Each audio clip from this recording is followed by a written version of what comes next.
As obras do Gran Montecelo avanzan a bo ritmo e fano ademais cumprindo cos prazos establecidos. Así o asegurou esta tarde a conselleira de Infraestruturas na súa visita aos traballos.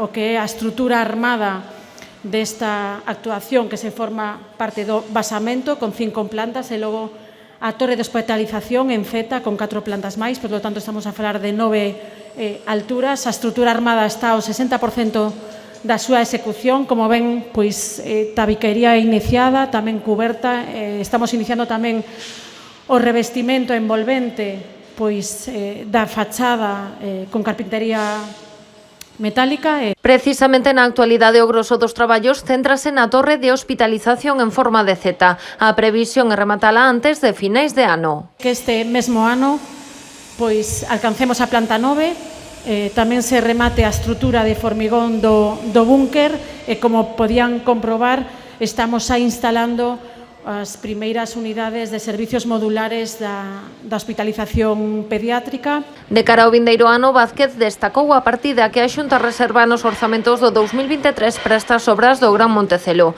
Contía que rolda os 64 millóns de euros. Que os orzamentos para ano 2023 da Xunta de Galicia pois contarán cunha partida concreta de 64 millóns de euros para seguir avanzando e impulsando ese hito decidido pois este Hospital Montecelo. En total, o proxecto do Gran Montecelo supón a mobilización de 134 millóns de euros e dende a Xunta aseguran que a súa execución leva aparellados 2.600 postos de traballo. A previsión é que se cumpran os prazos e que o novo equipamento estea rematado a finais do 2023 ou principios do 2024.